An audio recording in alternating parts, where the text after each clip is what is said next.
Welcome to Guide Guru. We hope this video helps. You begin by proving ownership. This is the only legitimate route. Once done, try signing in with the original Google account during device setup. If you forgot the password, use Google account recovery via the recovery email or phone number. Follow prompts to reset. Make sure the device is connected to Wi-Fi and has battery power. These steps explain how Google verifies identity and why a factory reset alone does not remove the account link.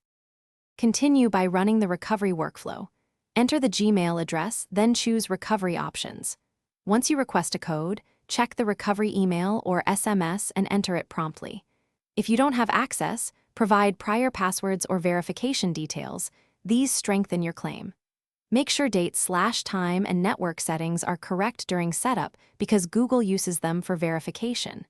If the automated flow accepts your answers, you'll regain account access and can complete setup normally.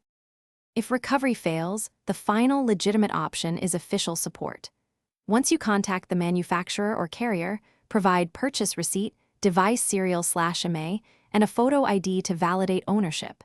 They may remove the account or unlock the device after verification. Make sure you call authorized service channels, not third-party bypass services. If you get stuck, try recovery from a device or location you've used before, and confirm date/time.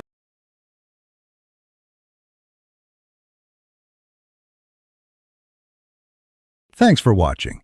Consider subscribing if we helped you today.